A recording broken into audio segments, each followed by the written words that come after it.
Olá, olá, bem-vindos a mais um Filho do Meio. Hoje temos connosco a Ana Crácio. Ou só Crácio, para os amigos. A nossa conversa podemos começá-la tomando como ponto de partida a Moldávia, onde ela nasceu, tendo vindo depois para Portugal aos 12 anos. Por cá, acredito que nada era igual, mas já falaremos sobre tudo isto. Sempre empenhada e boa aluna, seguiu medicina e penso que vai ser uma conversa muito interessante, até pelo momento que todos vivemos atualmente. Bem-vinda, Crácio! Olá! Olá, muito obrigada pelo convite. Espero que seja uma conversa interessante na próxima horinha ou menos. E vamos falando. Sim, vai ser certamente.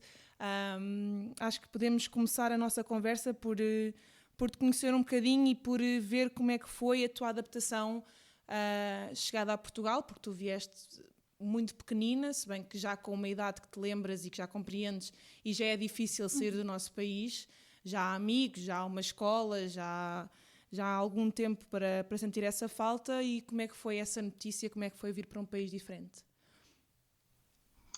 Então, eu, como tu disseste, vim para cá com 12 anos e a verdade seja dita, não foi um período que esperasse, ou seja, que fosse emigrar para outro país. Foi um bocadinho repentina a notícia que os meus pais me deram na altura. Foi no final de 2004 e até na altura nem sabia bem se era para Portugal ou para outro país da Europa que viria, pronto. Depois foi uma adaptação um bocadinho, foi um choque, apesar de tudo senti um choque cultural, mais se calhar relativamente à educação e à escola. Eu vim para cá no 7º ano, ainda por cima é uma fase que entrei na adolescência, tinha o meu círculo de amigos desde sempre, então foi... Agora já não me lembro disso e não vou pensar nisso, mas lembro que na altura foi bastante triste, inclusive tinha momentos em que chorava, porque pronto, tinha saudades dos meus amigos. Mas a questão do choque cultural é porque infelizmente também não fui para uma escola assim, ou seja, fui para uma escola um bocadinho problemática na altura.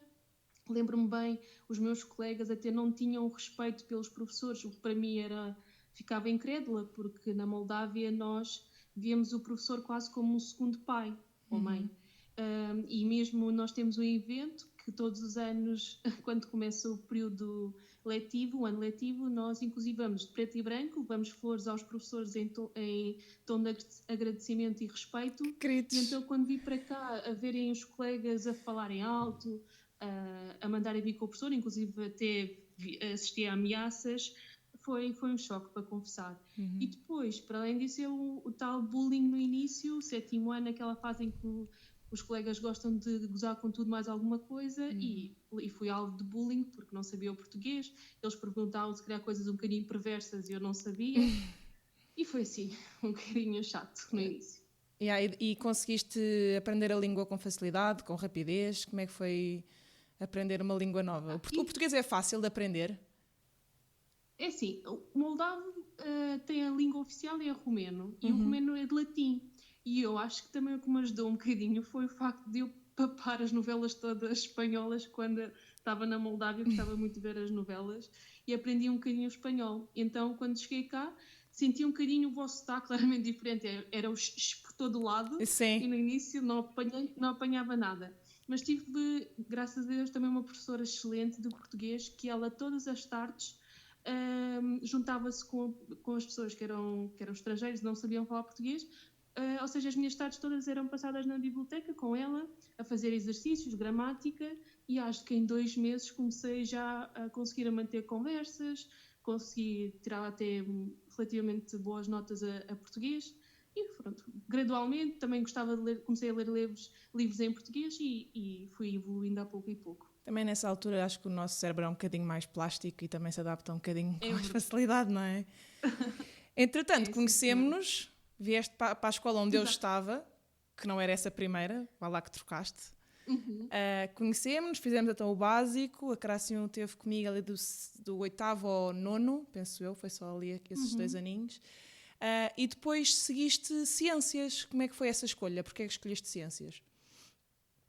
A escolha de ciências foi relativamente fácil, porque apercebi-me que gosto muito de matemática, fisicoquímica, a biologia inclusive, e isso eu adorei essa parte do curso. Agora, a escolha depois é que foi um bocadinho mais difícil, porque a medicina, eu nunca, não fui aquela pessoa que desde pequenina, apesar de ter um vídeo que o meu pai gravou, mas eu não me identifico muito com isso, a dizer, ou seja, que queria ser médica desde pequenina. Que giro. Mas quando acabei, ou seja, como o secundário me correu bem, tive boas notas, vou ser sincera, também há sempre aquele um bocadinho de pressão que é, então, mas se tens boas notas, porquê que não vais para a medicina? Mas a decisão final não foi bem por isso, foi porque eu gostava muito de perguntas, ou seja, da ciência, de tentar responder a porque é que as coisas funcionam assim, isso eu gosto muito de saber. E depois, as pessoas também me diziam que, apesar de a medicina é mais a questão de ajudar as pessoas, tratá-las, isso também depois começou a ser uma coisa, para mim, apelativa, porque era a profissão que conseguia ajudar as pessoas num período mais frágil da vida delas, mas também diziam-me que era possível, seguindo a medicina, fazer ciência. Então foi isso também que me ajudou a escolher, porque sempre quis e quero fazer, para além da parte clínica, um bocadinho de investigação, se for possível. Mas agora falando de escolha em si, eu acho que com 17 anos é bastante cedo a pessoa já decidir o seu rumo da vida, porque apesar de tudo, mesmo só passando por isso é que a pessoa realmente se apercebe se tomou uma decisão certa ou não, mas não se consegue ter o real... agora, não se consegue ter o real a noção do que é que vai implicar essa decisão, não é? Então tem a idade. para mim não teve, porque eu na minha família ninguém seguiu a carreira médica e, portanto, não posso dizer que eu vi alguém da minha família, ou seja, não experienciei essa vivência deles. Mas depois, quando comecei a faculdade, e mesmo agora estou ainda no início da minha profissão, vejo que é muito, muito duro, é um estilo de vida que é preciso abdicar mesmo muita coisa. E claro que a pessoa depois tem que se adaptar e eu, pensando bem, faria a mesma escolha. Mas eu acho que há pessoas realmente que olham para trás e se calhar não teriam tomado essa decisão. Exato. Quando entraste para a medicina, entretanto, eu queria pular aqui para a altura em que tu fizeste o Erasmus, porque eu acho que, de certa forma, te abriu um bocadinho os horizontes, tanto na medicina como até mesmo pessoalmente para ti. Ou seja, uma nova aventura, outra língua novamente, outro país, ir sozinha. Como é que foi essa experiência para ti?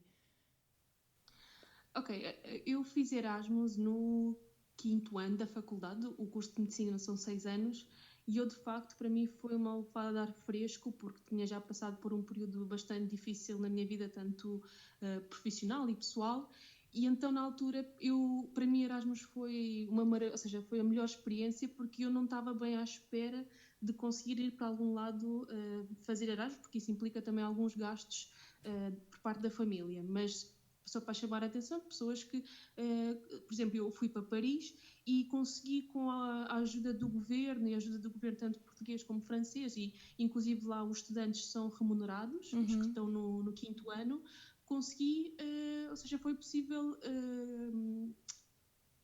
cumprir os gastos e os meus pais não tiveram assim tantos gastos nesse sentido.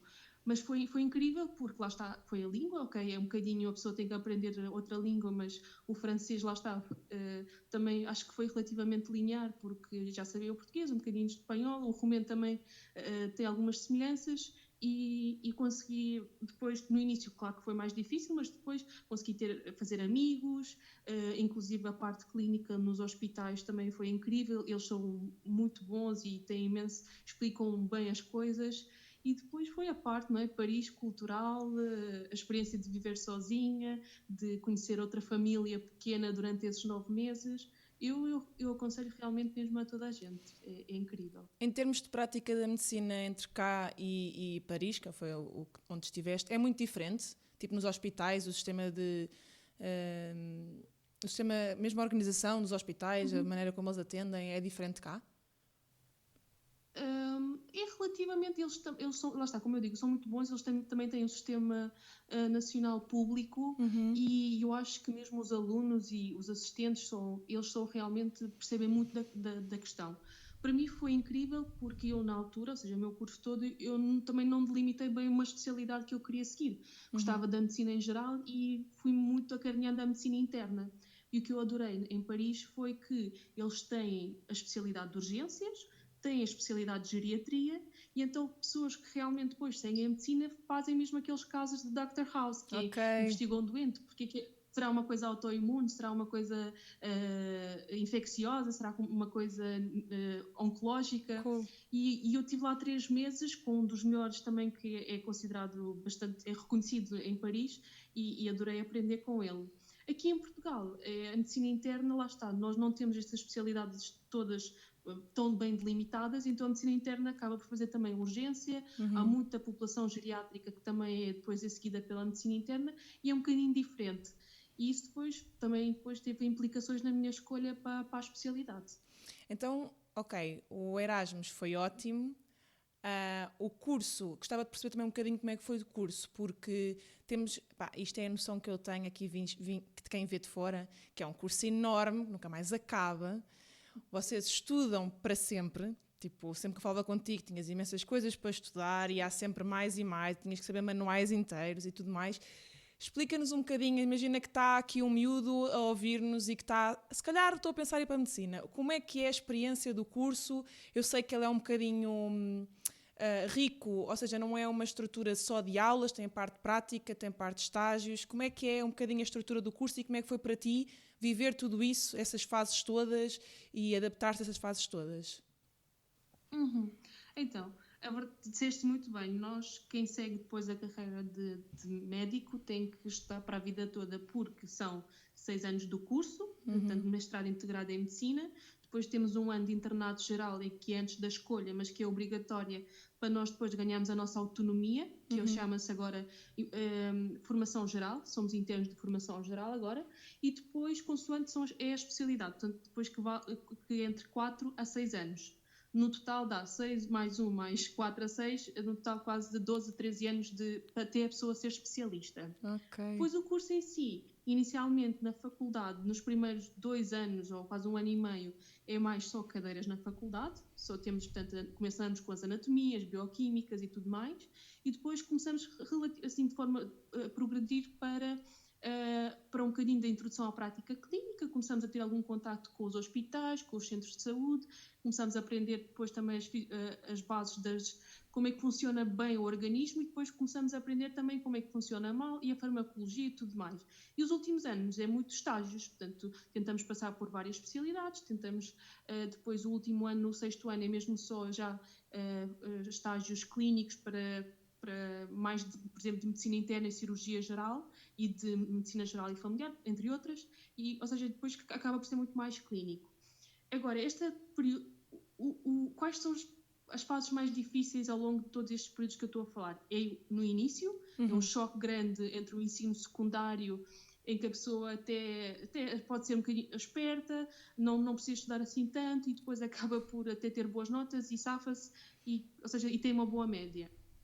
Eu acho que na medicina é um bocadinho, ou seja, mais do que, isso é a minha opinião pessoal, mais do que inteligência, chamamos-lhe assim, é preciso que haja persistência, é preciso que haja organização e motivação para a pessoa estudar, porque é muita matéria, ou seja, é a anatomia toda, é bioquímica e tudo mais, e isso implica uma grande organização por parte da pessoa. E claro que no início há um grande choque, porque somos 200 e tal pessoas a rumar para a mesma questão, e é verdade que inicialmente até pode haver alguma competência, não é bem competência que eu quero dizer, é competitividade. Sim. E claro que tem que haver competência também. Sim.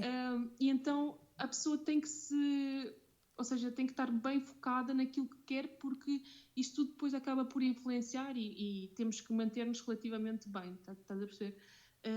Depois há também, isso já são cadeiras mais opcionais.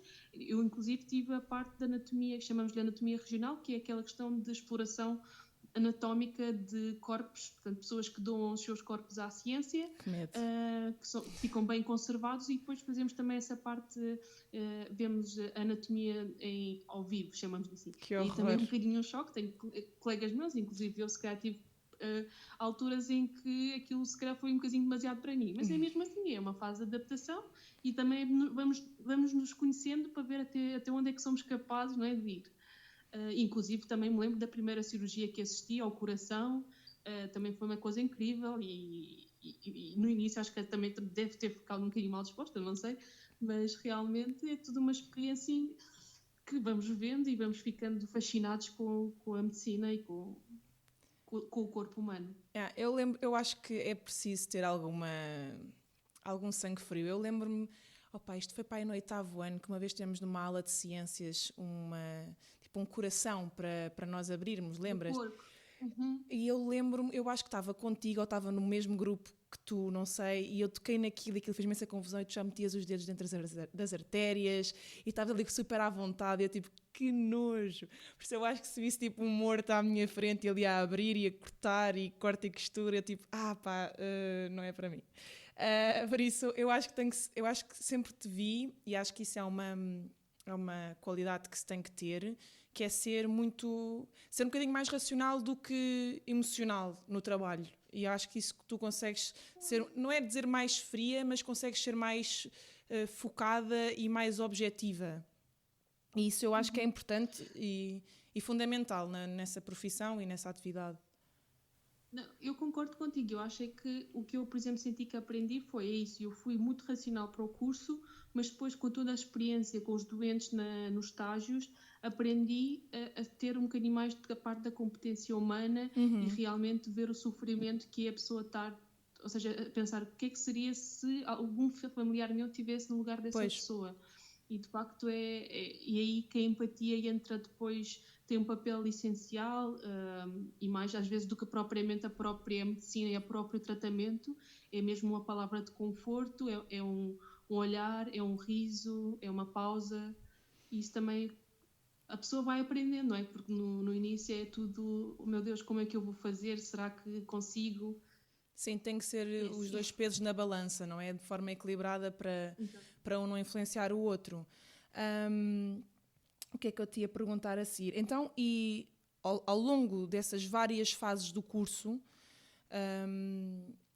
como é que foste gerindo também, ou seja, para ti, emocionalmente, essa competitividade que tu falavas que necessariamente existe entre os colegas? Porque eu lembro-me, inclusive, tu quando foste para o curso, uma vez em género de desabafo, tu dizeres isto no liceu eu conseguia ter 19 e 20 com algum esforço e sentia, pronto, a pessoa destaca-se com facilidade, fui para a faculdade e sou só mais uma e de repente já não me consigo destacar com tanta facilidade e sou uma em mil. E houve esse quase, não digo deslumbre, mas acho que há com facilidade aquela coisa de se vermos um miúdo que tem ótimas notas e vai para a medicina, pô-lo num pedestal que ele vai sair logo que for para o mundo real, que é uma faculdade de medicina, em que é completamente diferente e são muito mais a estudar com ele.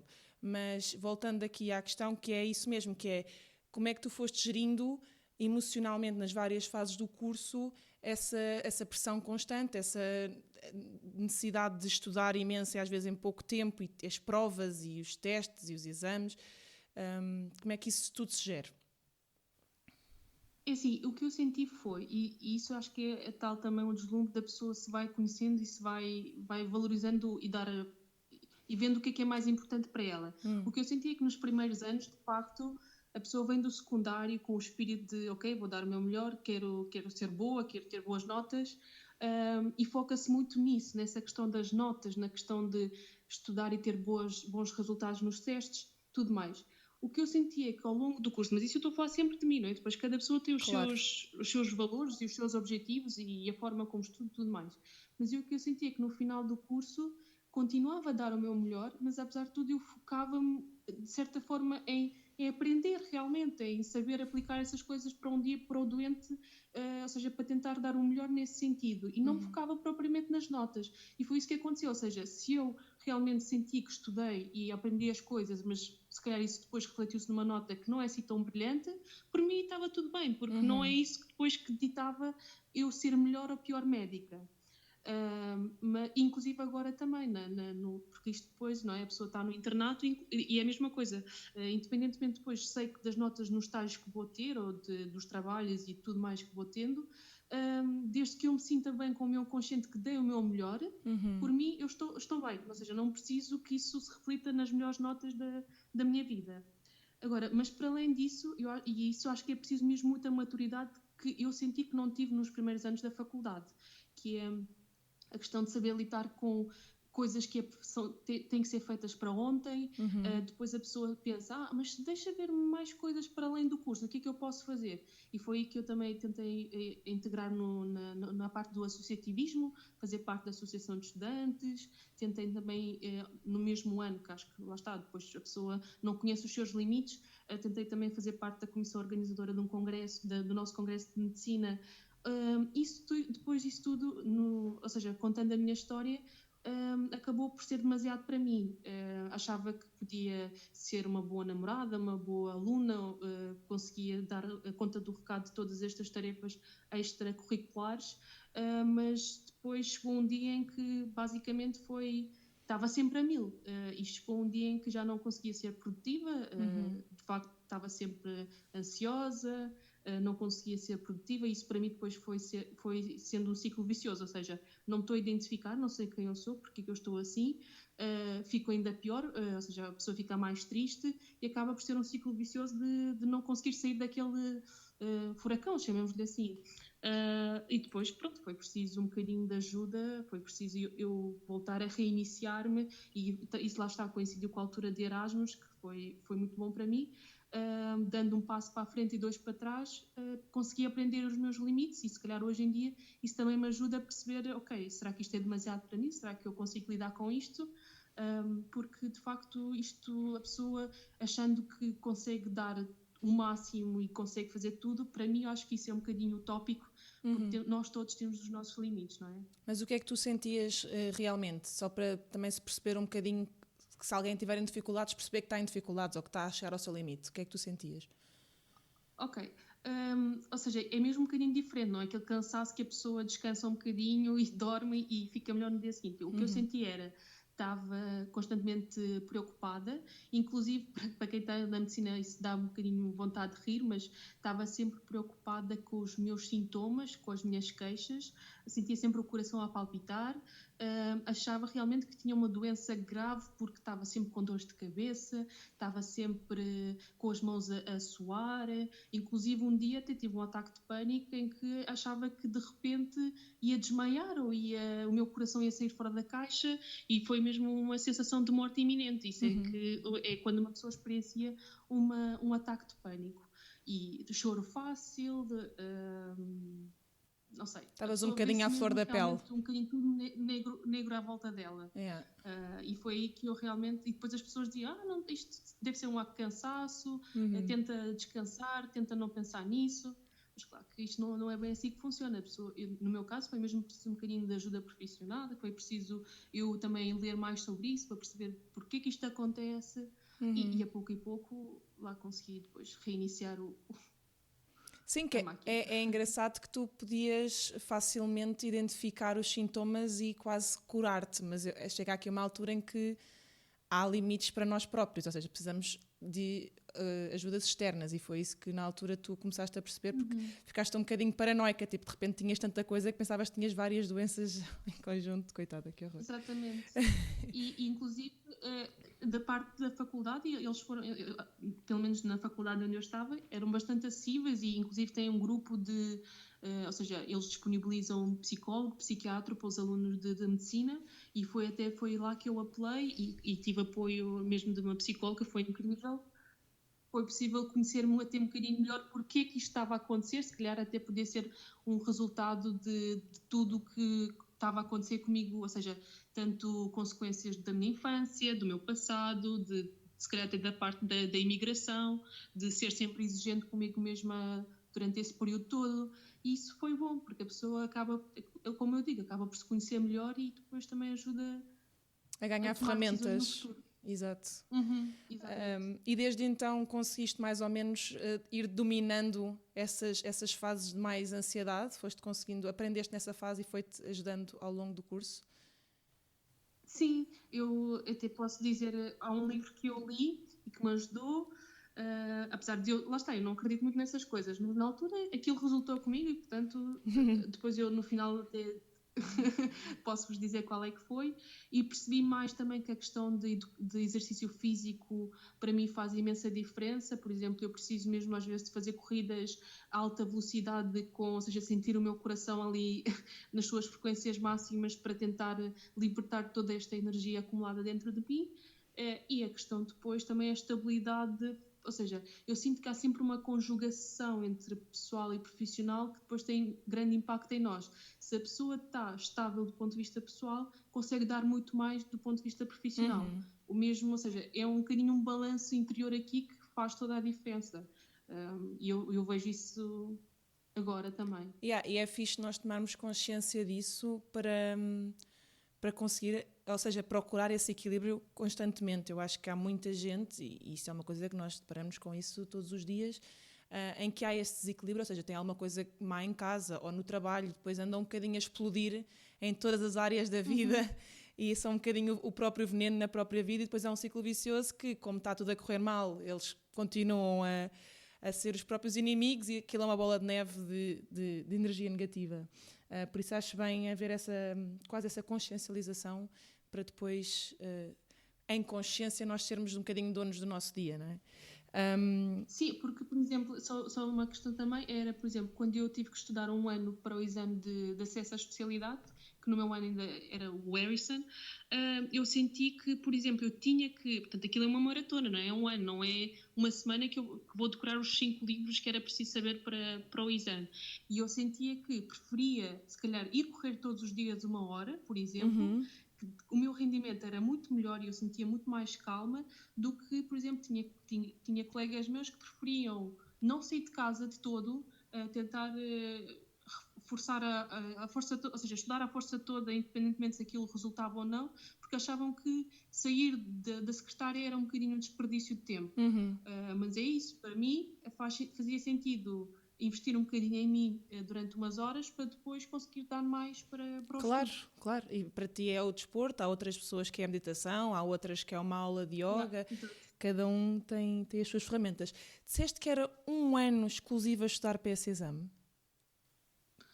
Não é exclusivo. Aquilo é, basicamente, nós acabamos o curso no final de junho, julho, início de julho, e a prova é novembro, pelo menos estou a contar como é que foi comigo. A prova foi em novembro e normalmente o que nós fazemos é, temos os nossos estágios e as aulas de preparação até julho, mas tentamos começar a estudar em novembro do ano passado. E depois o que acontece é que em julho é que ficamos realmente sem aulas, sem nada em casa, e desde julho até novembro estamos sempre a estudar. Mas até julho tentamos conciliar o hospital com relatórios da faculdade, com depois as cerimónias de acabar o curso, e com as aulas de preparação, e com ler aqueles 5 calhamaços. Calhamaços, pronto, são os livros. Chegas ao fim, já não te lembras do início e começas de novo. Sim, depois dependia de cada pessoa. Há pessoas que, claro, com uma volta não chegava.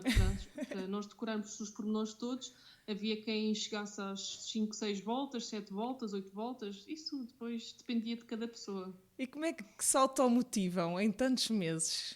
É que eu acho que a meio perdi a motivação, bolas. É verdade, mas pensando que o teu futuro depende disso, pensando que, e isto agora é também para chamar a atenção, lá está, para quem escolhe depois a medicina, se antes todos os que entravam em medicina conseguiam de alguma forma ser médico em qualquer sítio de Portugal, hoje em dia essa parte também já está um bocadinho mais problemática, porque o número de alunos que acabam a faculdade é muito superior às vagas que abrem nos hospitais e nos centros de saúde, portanto, às especialidades em si. E o que acontece é que, no meu ano, por exemplo, quase 800 ou quase 1000, arredondando, ficaram de fora. E então, infelizmente, isso acaba por ser mais um fator de stress e de incentivo e de motivação de que eu tenho que dar o meu melhor se eu quero ser médica e especialista em algum sítio. Sim. E é basicamente assim que nós estudamos durante um ano inteiro. E agora uma pergunta aqui um bocadinho a fugir ao nosso tema. Consegues, não sei se tens a noção, porque também como vieste de fora e não tens ninguém de família cá que testemunhe isso, como é que era o nosso sistema de medicina em Portugal antes, mas eu aqui brinco um bocadinho nesta questão do filho do meio das gerações, não é? A geração anterior à nossa e a que vem de futuro. E tu consegues ter a noção, enquanto estudaste e com as pessoas que lidaste, até porque há médicos com bastante idade ainda em atividade, consegues ter mais ou menos a noção de como é que era o estudante de medicina antes para o de agora? Agora falaste essa questão que havia mais facilidade em ser quase entrada direta para a especialidade que se tenciona entrar, porque havia um grande número de vagas. Sente-se a diferença em alguma outra coisa? É mais difícil agora? Assim, eu acho que é. Eu acho que, apesar de tudo, é mais difícil agora, apesar de... assim, as vagas têm... Ou seja, há sempre especialidades que se abrem todos os anos, mas o facto de... sei lá, mesmo a questão da ciência está a evoluir tão rapidamente com tantas publicações, tantas revistas, tanto conhecimento. Eu acho que antigamente a pessoa tinha a biblioteca, tinha os livros, se calhar os pormenores não eram tantos. Eu acho que de facto, mas lá está, isso é a minha impressão. Eu acho que nós hoje em dia temos que saber muito mais coisas de pormenores, de moléculas, de coisas que se vão descobrindo. Ou seja, e a exigência em publicar e em divulgar a ciência do que antes. Eu acho que antes era muito mais clínico, era o doente, era a parte clínica, ok, tínhamos que também, havia revistas, havia artigos para ler, mas eu acho que a evolução não era tanta como hoje em dia, que é um fenómeno alucinante. As coisas que nós publicamos hoje, depois já, passado algum tempo, já há mais coisas para saber. Quase que não dá para acompanhar, e eu acho que isso é que das dificuldades hoje em dia. Ok, tem que ser então se calhar um bocadinho mais polivalentes, não só médicos com o doentezinho à vossa frente, de repente têm que ler montes de artigos, se calhar ainda publicá-los também, estar em constante conferência, também têm mais acesso à informação do que existia antigamente, não é? Obviamente, mas tem que ser um bocadinho mais polvo e fazer mais do que estar atrás da mesa da sala de consultas. Então, voltando aqui novamente ao nosso tema, estávamos a falar então desse teu exame que era due or break, e tu fizeste esse exame, correu-te bem, felizmente, foste das que teve a graça de Deus de correr bem, mas tu viste nesse exame uma oportunidade de ajuda para os próximos coitados que vinham a seguir a ti. Explica-nos lá um bocadinho. Sim, tive uma ideia de empreendedorismo porque eu na altura estava a tentar ainda descobrir os meus métodos de estudo para o exame. E o que na altura surgiu ou seja, vi que ao fazer constantemente avaliações a mim própria, é que conseguia conhecer melhor os pormenores todos, saber os pormenores todos da matéria que era preciso para o exame. E o que eu fiz foi, da matéria que saiu, consegui criar perguntas tipo verdadeiros e falsos, escolha múltiplas e tudo mais, da matéria toda. Portanto, sabia que os pormenores todos que eu precisava de saber estavam naquelas perguntas que eu criei. Este projeto meu durou 1 ano, porque depois a prova mudou, e já está há 2 anos para aí que já a prova... Este ano vai ser o 2º ano que a prova mudou.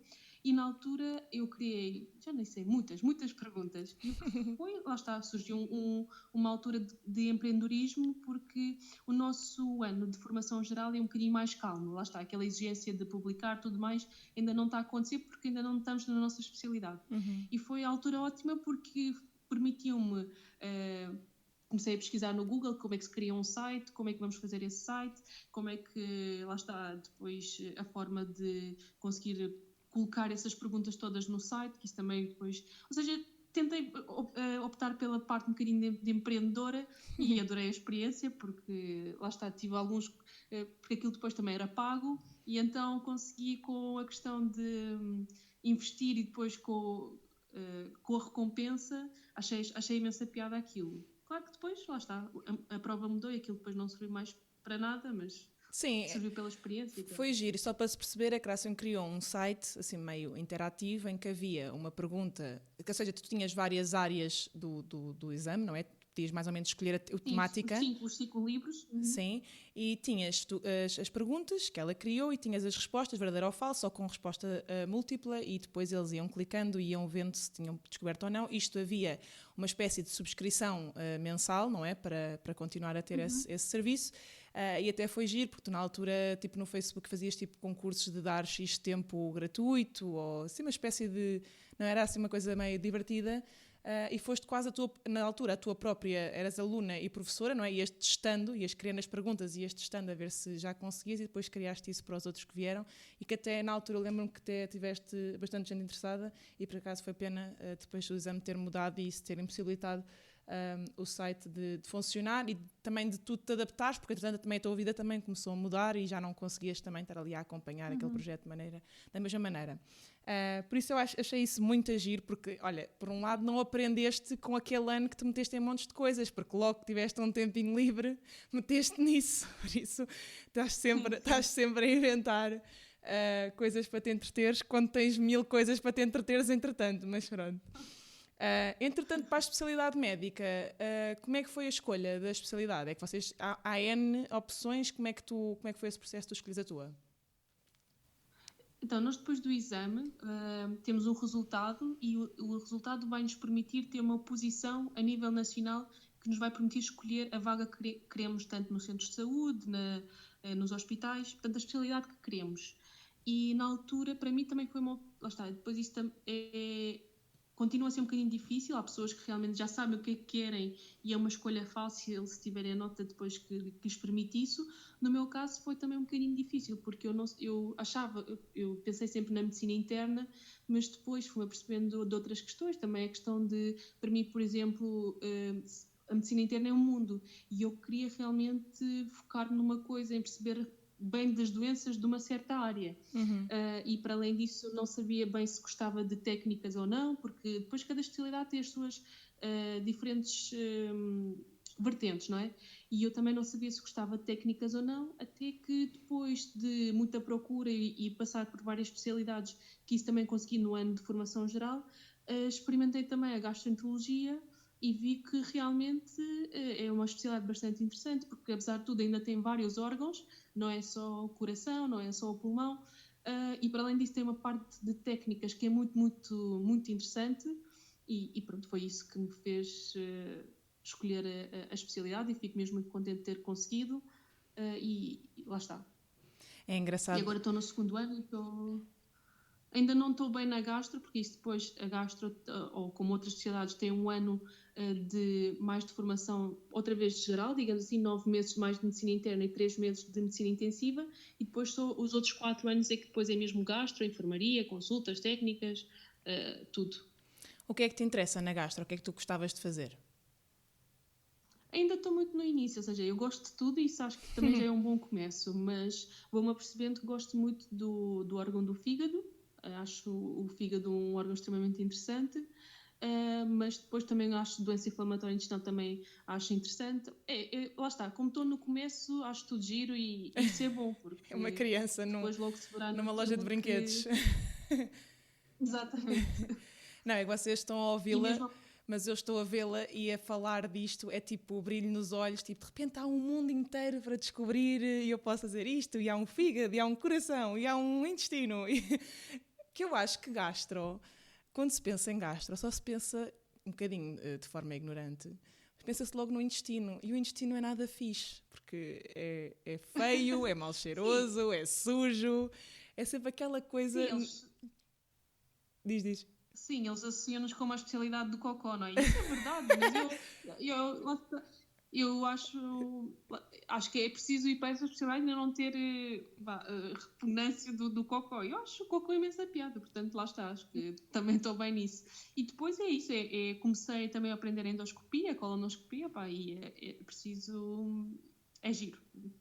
É fixe, é uma boa segunda-feira, não é? Fazer uma colonoscopia é uma ótima segunda-feira. Claro.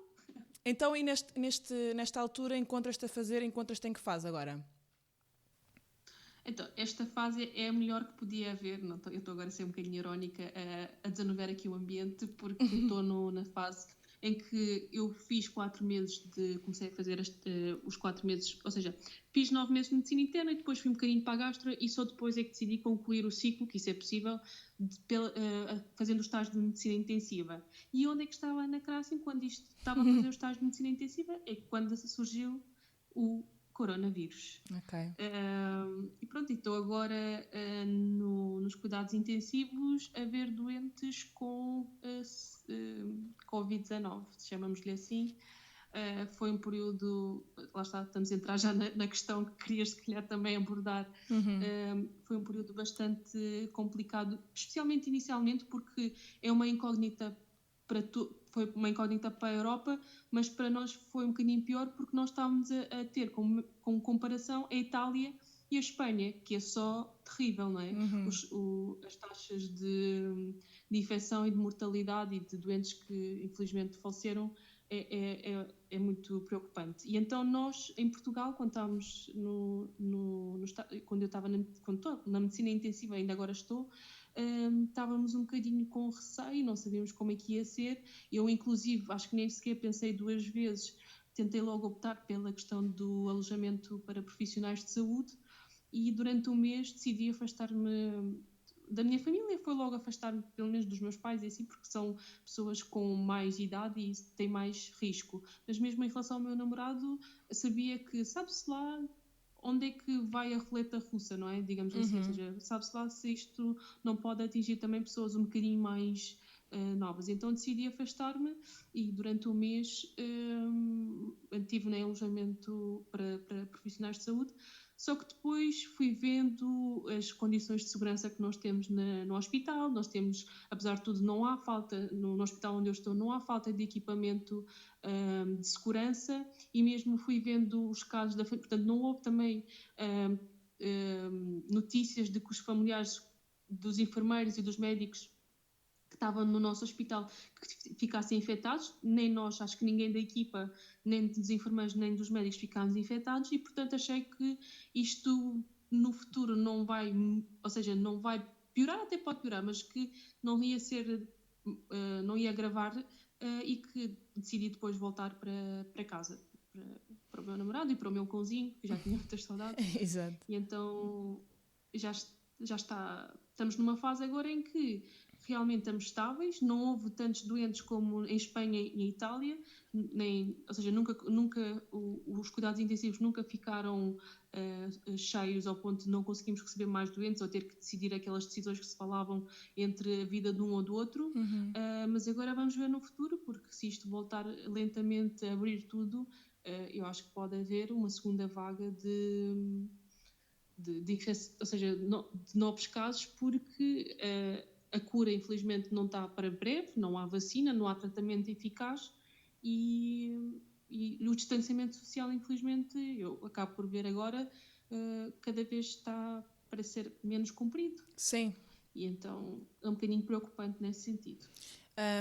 Como é que porque eu meto-me sempre, eu tenho esta característica que é meter-me no lugar do outro e eu sou um bocadinho chicken e imagino-me, ok, eu tenho uns anos de medicina em cima, tenho alguma experiência em estar nas urgências, no hospital, mas de repente dá-se uma pandemia mundial e com mais confiança ou menos confiança, somos sempre um bocadinho mais naivos do que os que lá andam. E como é que foi? Não te assustaste a ver tipo, o teu hospital de repente a adaptar-se completamente, a mudar toda a estrutura, mesmo fisicamente das alas, a mudar todo o procedimento, a chegada ao trabalho, não é só vestir uma bata e pôr aquele... Como é que se chama aquele coisinho do... Cóbula. Isso. Cóbula. Ao pescoço.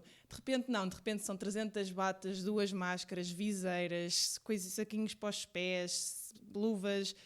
Não é super assustador. E a juntar a isto não posso voltar para casa, vou para uma casa sozinha, onde não está ninguém à minha espera e estou assim durante um mês. Ou seja, ou neste ambiente de constante pressão e de quase, como é que eu hei de dizer, tipo, de rapidez de pensamento, de agir, e de repente quando vou para casa encontro uma casa vazia, também não há aquele quentinho ao final do dia e estiveste nesta situação durante um mês. Como é que foi isso tudo? É que para mim, eu acho que, eu juro-te, eu já tinha desistido, eu vou ser caixa no continente, qualquer coisa deste género, não quero isto para mim.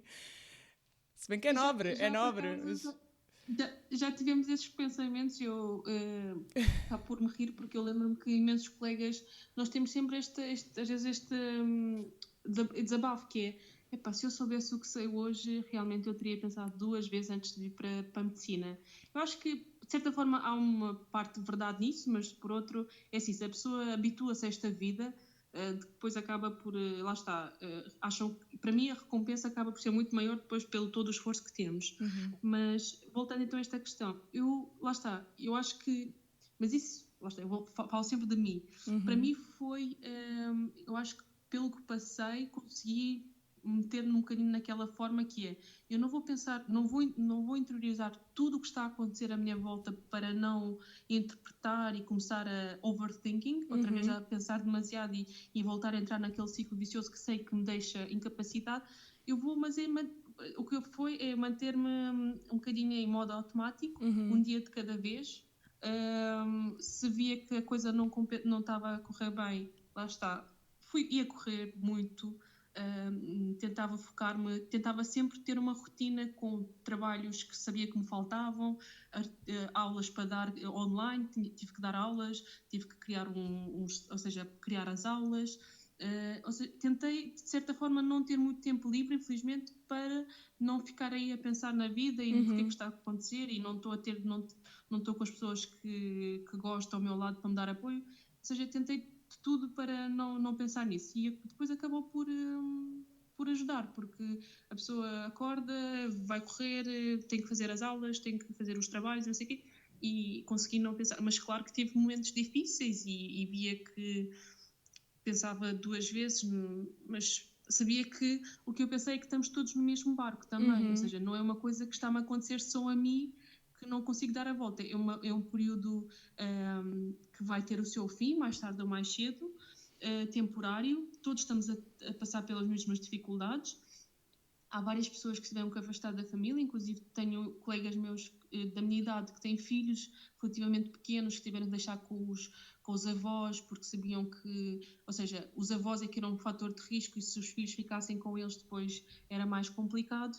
E então pensei, ok, isto mais tarde ou mais cedo vai acabar e continuo a pensar assim. E é um dia de cada vez. Sim, eu acho que infelizmente é uma realidade que é horrível, mas acaba por ser também uma grande escola até para ti também. Claro. Tem sido, sentes que tens...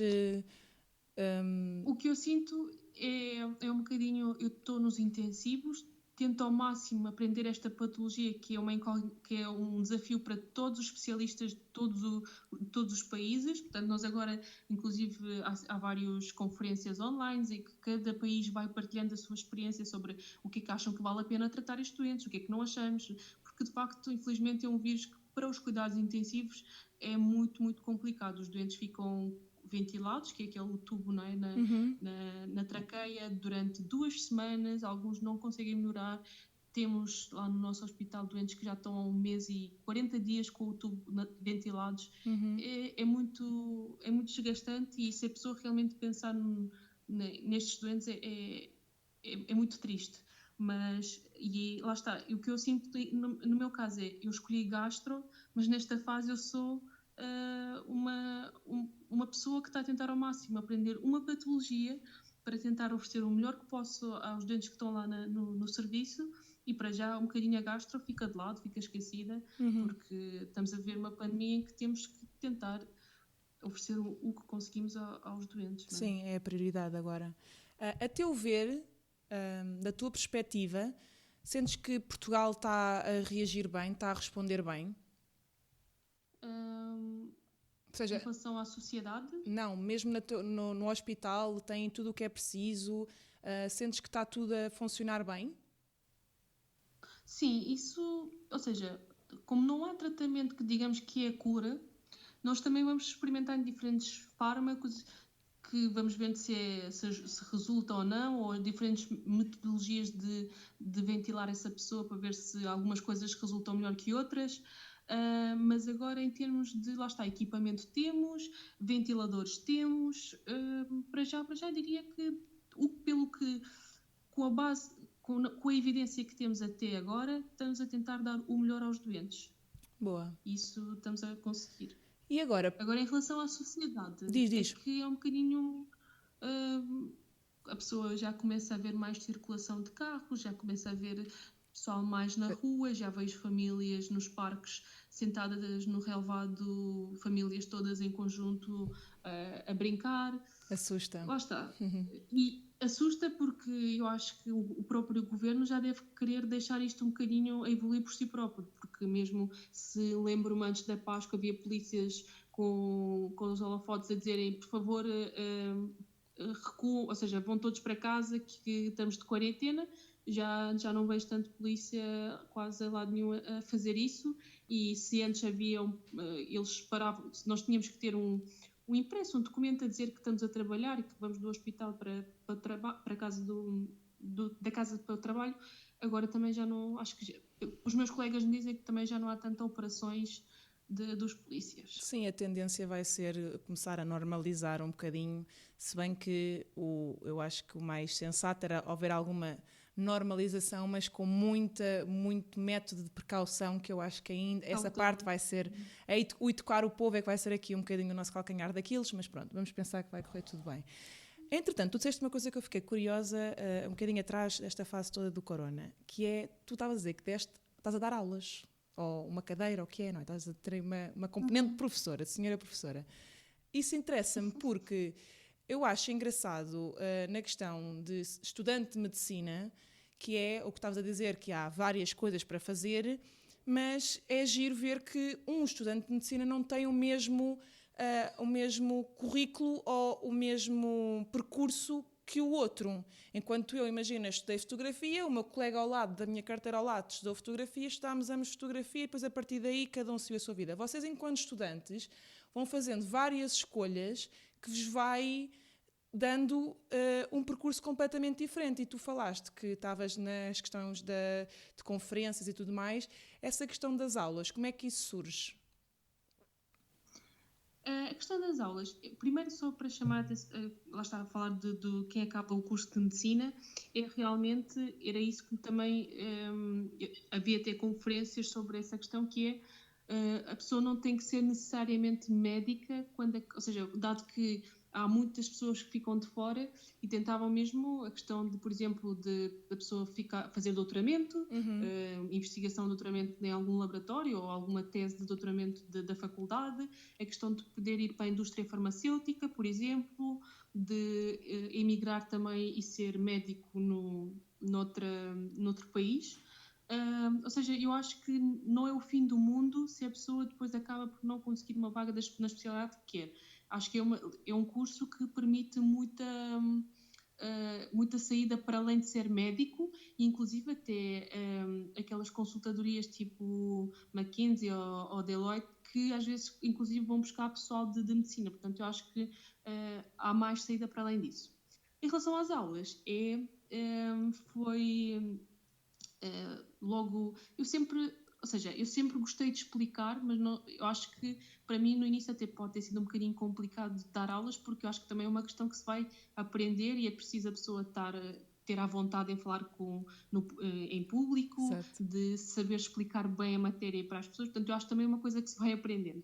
Mas então o que me aconteceu foi, depois quando surgiu esta nova prova, perguntaram-se também se estava interessada em preparar os alunos para esta nova prova mais com a matéria, por exemplo, da gastro, já que estou a seguir essa especialidade, e achei a ideia interessante e aceitei, porque queria de alguma forma ficar mais à vontade em explicar as coisas, a questão de falar bem em público, de ajudar pessoal que tem uns poucos anos menos que nós e tentar, nesse sentido, que o percurso seja menos penoso, digamos assim. Sim. E depois, a outra questão foi, lá está, como eu estou num hospital que é universitário, foi-me perguntado se também gostava de dar algumas aulas práticas de fisiopatologia, que é a cadeira em que a pessoa vai aprender o porquê de o organismo funcionar mal, chamamos assim, porque é que existem as doenças, como é que surgem as doenças.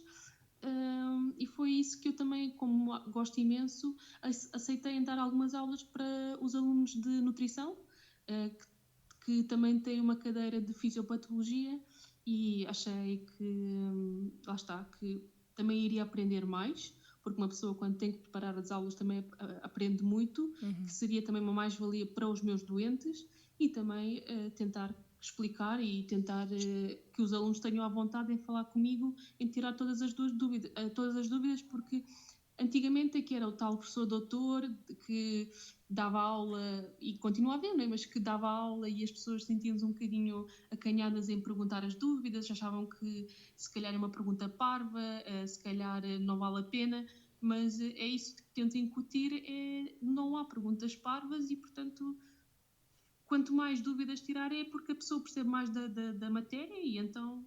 E porque está a ouvir, não é? Está a ser interessante. Exato, se tem dúvidas é porque está no mínimo a ouvir. E tens já dessas aulas agora nesta questão da quase telescola, não é? É por vídeo. Sim, isso é que depois também teve que haver uma adaptação.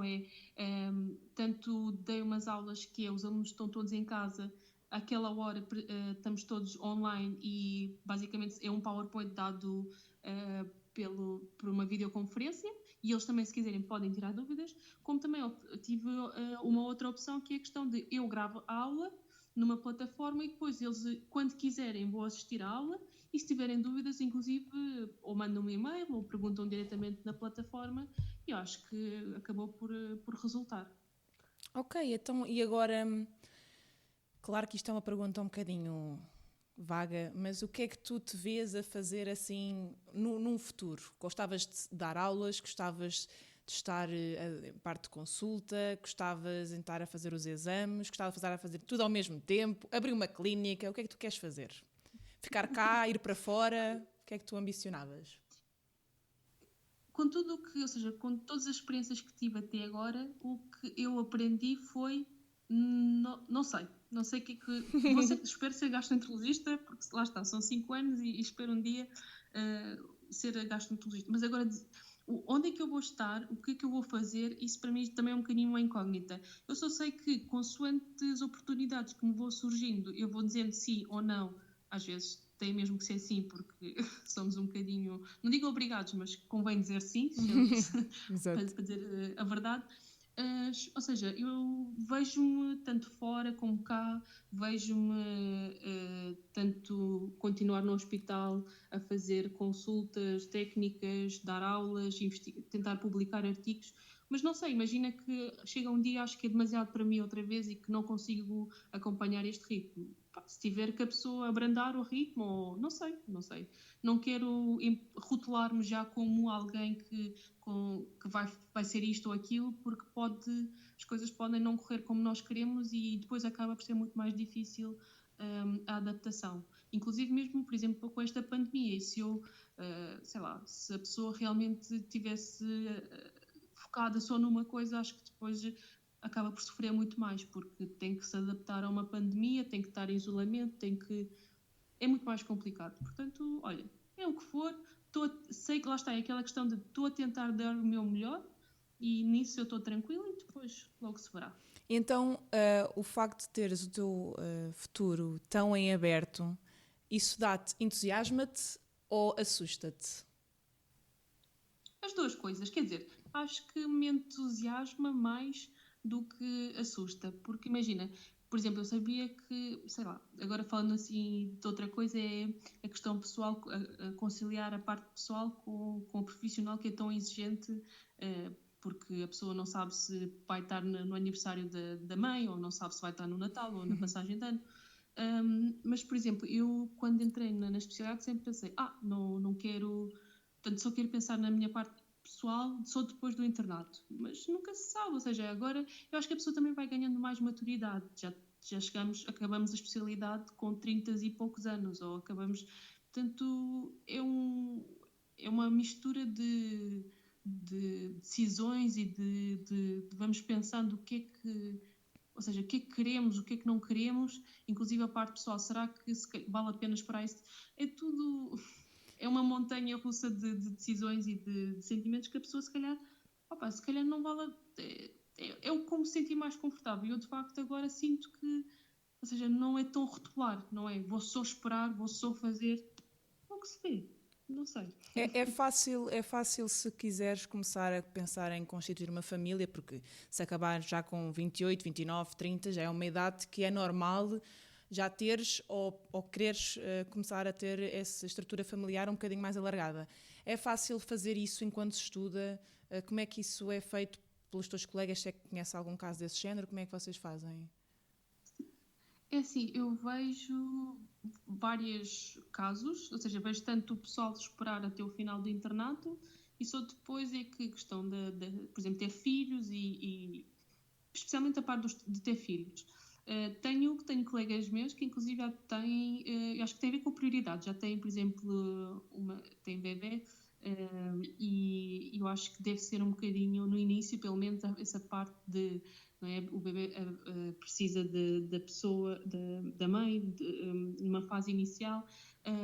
Eu acho que eu nunca realmente falei com eles sobre esta questão toda de como é que é a adaptação, mas eu acredito que seja relativamente difícil porque, dependendo depois dos assistentes nas especialidades em questão, há quem facilite e depois há quem não facilite, ou depois há especialidades em que é mais fácil conseguir conciliar a parte pessoal com o profissional do que outras especialidades.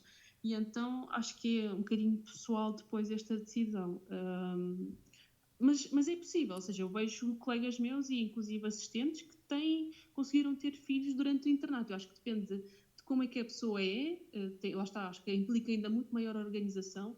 Acho que também depende de que é preciso algum apoio por fora, ou seja, mais apoio familiar nesse sentido, ou pelo menos depois é preciso alguém, ou seja, que te ajude nessa parte do cuidado.